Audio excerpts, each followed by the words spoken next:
Here's everything I ate at some of the best and most magical Christmas markets, including the capital of Christmas. I tried and rated so many dishes ranging from this crazy chocolate bar, cheesy bratwurst, crepes and local dishes I've never tried before, and the best dumpling I've ever eaten. Starting at Colmar, which is in the Alsace region in France, and it's probably one of the most beautiful places I've ever seen. The houses literally look like real-life gingerbread houses and you feel like you're walking through a fairy tale. Let's go eat.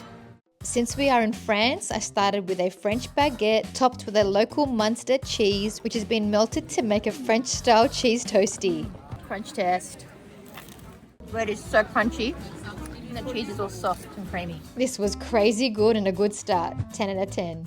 You also can't come to the markets without trying a bretzel, which are these massive pretzels that come in different flavors ranging from sweet and savory. First bretzel. Chewy, cheesy. Back that evening to try one of the sweet ones. This was covered with chocolate and Biscoff, and the sweet one was the best one for me. 8 out of 10. Next up, their hot mulled wine called Vin Chaud, also known as glue wine. You'll see these everywhere throughout the markets. Warm, sweet, and full of spices, and really warms you up from the inside out. They do come in red or white, but I have to admit the red one tastes so much better to me. And I had these all throughout our trip. 10 out of 10 every time. I can literally feel it warming me up. Next, I saw this chocolate bar which had some of the most rated chocolates in France, including these thick pralines that all have different flavors. I then saw this chocolate fountain with a chocolate hazelnut spread.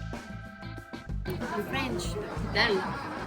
I tried a couple of flavors of the pralines, including one with salted almonds, one with hazelnut, and I forgot the last. They were all really good. And crunchy on the inside. 10 out of 10.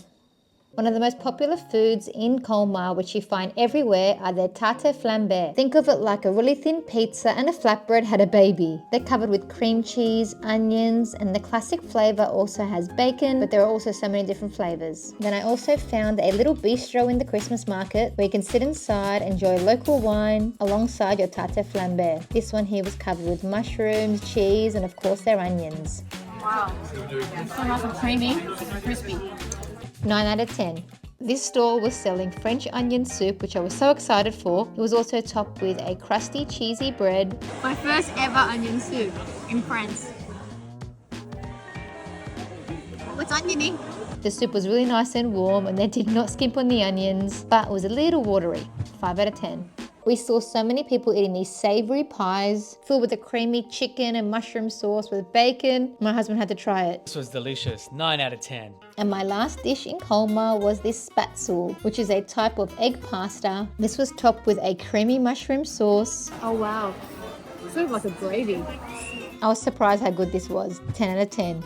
Time for a couple of last photos of this beautiful town before we hit the road. Next stop, we're heading to Germany to a town called Stuttgart. I've been so excited because Germany has apparently some of the best Christmas markets, and let me tell you, this one did not disappoint. There was so much going on and so many different foods to try. First up, we have Kartoffelpuffel, which are German potato cakes. Like massive hash browns. They're crispy on the outside, soft in the middle, and served with this garlic yogurt that hit the spot. It's really crunchy. Really good. In 9 out of 10. Next up, one of the most popular foods that were everywhere are the good old bratwurst, and some places even sold them half a meter long. And since I don't eat meat, my husband was happy to try one for the team. This was perfect. 10 out of 10.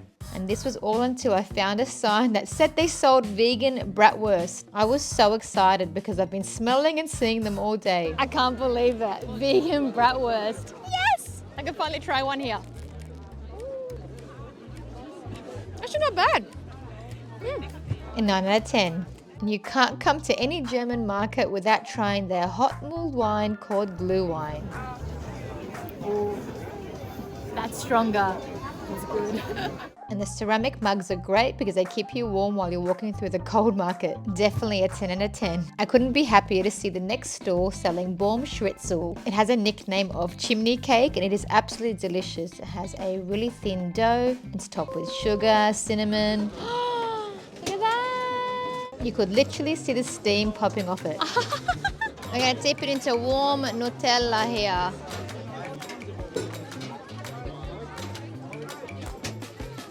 It's so fresh and hot. Amazing. Really thin dough. And that's another 10 out of 10. I'm keeping it on the sweet train with a hot chocolate where you can actually add a little shot of alcohol Nice and chocolatey. with another cute mug. 9 out of 10. Another dish we saw everywhere was Käse Spätzle, which is a cheese pasta, which you can sort of call it a mac and cheese, topped with crispy onions and chives. My first Käse Spätzle. That's creamy. But this one here was a little bit more creamy than cheesy. 6 out of 10. It was time to head home and have a big break from eating, especially as the crowds were coming. And that evening we headed to a medieval market in Esslingen. It was a much smaller market but had so much character. First thing I tried was one of their glue wines, which was a lot more stronger than the other ones as it was made with a nice Merlot wine. I then saw these wood fires cooking these stuffed bread pockets called Wurstel. These were stuffed with leek, cheese, onions and topped with sour cream, and they were ridiculously good, really hot but really good. Wow. 10 out of 10. For dessert, we tried this Dampfnudeln, which is a sweet steamed dumpling topped with a vanilla cream and cherries. It was piping hot, so fresh and so soft. Felt like I was eating a cloud. I was so surprised how good it was. Probably the best pudding or dumpling I've ever eaten. 10 out of 10. And for the finale, we're heading to the capital of Christmas, which is Strasbourg in France. Capitale de Noël. This place was magical, especially when it comes to their decorations and Christmas lights. Nothing beat it. And there were so many Christmas markets to check out. Here I tried a flambe baguette. Merci! Au revoir. Which are basically these massive cheese toasties with different toppings. Here I tried a double cheese and tomato. The bread is so crunchy. Loaded with cheese. Definitely a 10 out of 10. It's finally time to try my first French crepe, which are made to order and you get to watch the whole process. I went with a savory, cheesy option. This looks great. Which was crazy cheesy and had a really big filling. Now that's a cheese pool. It's really good. So much flavour in this. I gave it a 9 out of 10, and of course I had to then try a sweet crepe. This one here was filled with Biscoff, also known as Lotus. It was actually really good, nice and hot. I give it another 9. I was seeing these gingerbread men everywhere, so I just had to try one. But I have to admit it was really dry and pretty dense, not what I thought. 5 out of 10, but probably better with a nice cup of coffee or tea. This market was loaded with pretzel stands and they had so many different more flavors I hadn't seen. This one here was a pizza flavor and it was actually really good. 8 out of 10. One of the coolest things I saw were these massive blocks of cheese placed under hot lights, which makes the cheese get all melty all over a baguette and bratwurst. He got the biggest cheese pool and made him a happy chappy. The cheese made a good touch. It was a 9 out of 10. And of course we know the French love their creamy dishes. I went for these confit potatoes topped with a creamy mushroom sauce. I did burn my tongue, so I'll give it an 8. All in all, the Christmas markets were magical. My jeans are feeling really tight, but I highly recommend it.